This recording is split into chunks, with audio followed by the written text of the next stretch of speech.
வணக்கம். ஷியாமளா நவராத்திரி 3ஆம் நாள் பூஜை. இன்றைக்கி எங்கள் வீட்டில் நடந்ததுடைய வீடியோ தொகுப்பு தான் இது. அன்னை மீனாட்சிக்கு பாரிஜாத மலர்களால் இன்றைக்கி அர்ச்சனை செய்யப்பட்டிருக்கு. மனோரஞ்சித மலர்களும் சேர்த்து அர்ச்சனை செஞ்சுருக்கேன். ஷியாமளா தண்டகம் பாராயணம் செய்யப்பட்டது. லலித சஹஸ்ரநாமம் பாராயணமும் தினமும் செய்யப்படும். ராஜமாதங்கியுடைய விளக்கு எவ்வளோ அழகாக இருக்குது பார்த்தீங்களா? அதை சுற்றிலும் சின்ன சின்ன அகல் விளக்குகளும் ஏற்றி வச்சுருக்கேன். படி விளக்கும் இருக்குது. அழகான நந்தியாவட்டை மலர்களால் இன்றைக்கி அம்பாளுக்கு மாலை தொடுத்து நிறைய இடத்துல எல்லா சிலைகளுக்கும் போட்டிருக்கேன். அன்னை மீனாட்சிக்கு தாம்பூலம் வைக்கப்பட்டிருக்கு. மஞ்சள், குங்குமம், வளையல், பூக்கள் எல்லாமே அம்பாளுக்கு அணியப்பட்டிருக்கு. தேவியர் எல்லோரும் அவ்வளோ அழகாக கொலு மண்டபத்தில் வீற்றிருக்காங்க. மரகத பச்சை நிறத்தில் அழகான அம்பாள் அனைவரும்.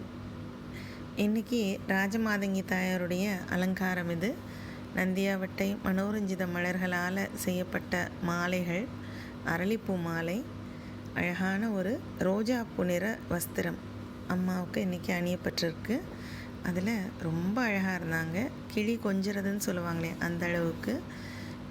இந்த குட்டி ராஜமாதங்கி சிலைக்கு அழகாக நந்தியாவட்டம் மாலை, பச்சை நிற வஸ்திரம் அணியப்பட்டிருக்கு. வீணையும் அலங்காரம் செய்யப்பட்டிருக்கு.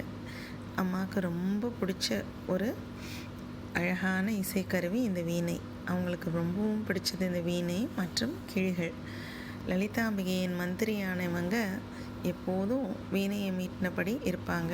இசைக்கலைஞர்களுக்கும் இவங்களுடைய ஆசைகள் எப்போதும் நிறைஞ்சு இருக்கும் அப்படின்னும் சொல்லப்படுது. விளக்கு ஒளியில் அம்பாள் ரொம்ப அழகாக ஜொலிக்கிறாங்க. இன்றைக்கி அம்பாளோட கருணையால் நிறைய மலர்கள் கிடச்சிது. அதனால் நிறைய வாசனை மலர்கள் கொண்டு பூ அலங்காரம் செய்ய முடிஞ்சது. இப்போது எல்லாத்தோடையும் க்ளோஸ்அப் பிக்சர்ஸும் நான் ஆட் பண்ணியிருக்கேன். அலங்காரம் கிட்டத்தட்ட என்டையர் ஹாலையும் ஆக்குபை பண்ணிடுச்சு. ஸோ சின்னதாக ஒரு காவி கோலம் மட்டும்தான் போட முடிஞ்சது. நந்தியாவட்டை மாலை, அர்ச்சனை செய்யப்பட்ட பூக்கள், மனோரஞ்சிதம் கொண்டு கட்டின பூ, விளக்கு அலங்காரம் எல்லாமே இப்போ உங்களுக்கு க்ளோஸ்அப்லவே நல்லா தெரியும். எல்லோரும் அன்னை ராஜமாதங்கியின் அருள் பெற்று நீடூடி வாழ்க. நன்றி.